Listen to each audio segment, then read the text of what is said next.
के आओ मिथिलाक्षर सीखे का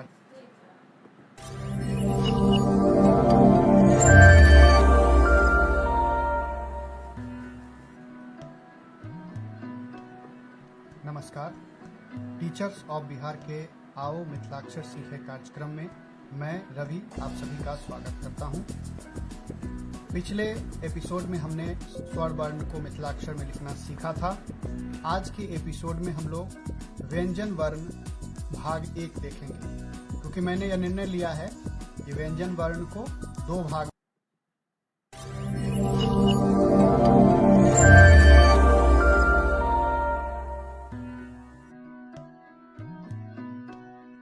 नमस्कार। टीचर्स ऑफ बिहार के आओ मिथिलाक्षर सीखे कार्यक्रम में मैं रवि आप सभी का स्वागत करता हूं। पिछले एपिसोड में हमने स्वर वर्ण को मिथिलाक्षर में लिखना सीखा था। आज के एपिसोड में हम लोग व्यंजन वर्ण भाग 1 देखेंगे, क्योंकि मैंने यह निर्णय लिया है कि व्यंजन वर्ण को 2 भाग में बांटकर देखना है। यानी आज एपिसोड 2 में हम लोग व्यंजन वर्ण का भाग 1 देखेंगे, जिसमें क वर्ग, च वर्ग और ट वर्ग को देखना है। आइए शुरू करते हैं, इसे कैसे लिखा जाता है। मिथिलाक्षर में क कुछ इस तरह से लिखा जाता है। सबसे पहले आप एक स्ट्रोक नीचे की तरफ लेंगे, यहां से एक त्रिभुजाकार आकृति बनाएंगे और यहां से फिर अर्धचंद्राकार आकृति बना के इसको इस तरह से क लिखा जाएगा। आप इसको अभ्यास करेंगे। मुझे आशा है कि आप लोगों ने स्वर वर्ण का अच्छे से अभ्यास किया होगा, और आपने जो अभ्यास कॉपी पर अगर किया है तो उसकी छवि मुझे जरूर भेजें कमेंट बॉक्स में। आइए अब ख लिखना सीखते हैं। क लिखना आप आसानी से सीख गए होंगे। क लिखने के लिए एक स्ट्रोक नीचे की तरफ ऐसे लेते हुए यहाँ एक त्रिभुजाकार आकृति बनाना है और फिर उसी रेखा को आगे की तरफ गोल घेरते हुए अर्धचंद्राकार आकृति बना करके आप क लिख सकते हैं। अब ख लिखना। ख लिखने के लिए ध्यान से देखिए, इस तरह से नीचे की तरफ आकर के इस तरह से आपको ख लिखना है। मैंने पहले भी बताया है कि मिथिलाक्षर की जो सबसे बड़ी खूबी है वह यह है कि हम इसको एक ही स्ट्रोक में लिखते हैं। कलम को बार बार उठाना नहीं होता है।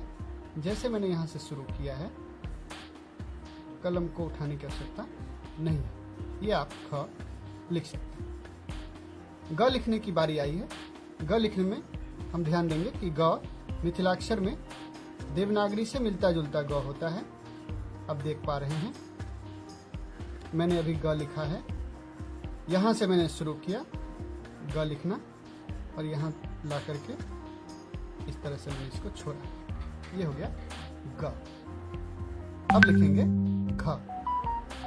घ भी बहुत आसान है, लेकिन मिथिलाक्षर में जो घ लिखते हैं वो देवनागरी के घ से थोड़ा सा भिन्न है, लेकिन बहुत हद तक समानता भी है जो आप इसमें महसूस कर सकते हैं।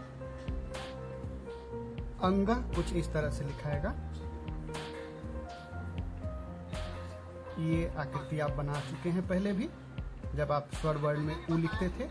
ये आकृति पहले आपको बनानी होती थी। ये आकृति बना करके ऊपर में आपको ऐसे एक गोल कर देना है और फिर यहाँ से सिरोरे दोनों तरफ खींच दें। आप गौर से देखिए अंग कैसे लिखेंगे। तो ये हो गया क वर्ग। अब आइए च वर्ग सीखते हैं। च लिखने के लिए आपको इस तरह से नीचे की तरफ स्ट्रोक लेते हुए ऐसे कर देना है। ये आपका च हो। इसी तरह से छ लिखने के लिए पहले च की आकृति बनाते हैं और नीचे की तरफ से कुछ इस तरह एक आकृति बनाकर हम छ लिखते हैं। अब आइए ज लिखना सीखते हैं। ज लिखने के लिए सबसे पहले जिस तरह से आप उ लिखने के लिए बनाते थे आकृति, इस तरह से बनाएंगे। ऊपर आप सिरोरेख दे देंगे और यहाँ से एक नीचे की तरफ जो आप हिंदी वर्णमाला में जैसे ज लिखने के लिए एक लकीर यहाँ खींचते हैं उसी तरह। यहाँ 2 स्ट्रोक हमने लिया। सबसे पहले हमने यहाँ से ऐसे खींचा, फिर यहाँ से नीचे की तरफ एक लकीर खींची। ये हो गया ज। अब आइए हम झ सीखेंगे। झ लिखना बहुत सरल है। एक सीधी रेखा नीचे की तरफ खींचेंगे और इसको इस तरह कर देंगे, फिर इसी तरह की एक आकृति यहाँ समानांतर खींच करके जोड़ देंगे, हो जाएगा झ। अब आइए यहाँ लिखना सीखें। यहाँ लिखने के लिए सबसे पहले आपको फिर से मैं वर्णमाला की याद दिलाऊंगा, वर्ण में स्वर वर्ण की याद दिलाऊंगा। स्वर वर्ण में आपको इस तरह से आप लिखते थे। ये क्या मैंने लिखा, ये है ए की आकृति बना करके, और इसके आगे हम इस तरह से अंग्रेजी के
या देखिए कितना सुंदर। तो ये हो गया। अब आइए ट वर्ग सीखते हैं। क्योंकि जरा सा भी आप चुप तो आपको ट लिख बनानी हो, देंगे और ये हो गया। इस खींच देंगे, ड हो जाएगा। कह रहा हूँ बहुत स्वर वर्ण आप अगर अच्छे से सीखते हैं, वर्ण में भी कई जगह आएगा। ट वर्गी आपको इस तरह से छवि बनानी होगी। ये हो गया ट वर्गी न। इस प्रकार से आज के एपिसोड में आपने व्यंजन वर्ण भाग 1 देखा, जिसके अंतर्गत क वर्ग और ट वर्ग को आपने देखा है। अगले एपिसोड में जब मिलेंगे तो शेष व्यंजन वर्ण में जो भी वर्ण शेष हैं उसको हम मिथिलाक्षर में लिखना सीखेंगे। तब तक के लिए विदा दीजिए। नमस्कार। सबसे पहले आपको फिर से मैं वर्णमाला की याद दिलाऊंगा। वर्ण में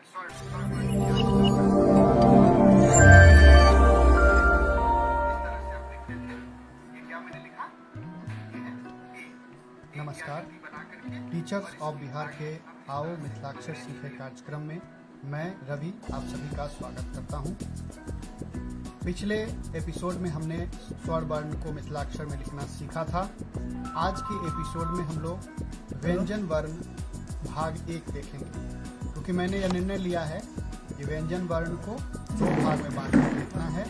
यानी आज एपिसोड 2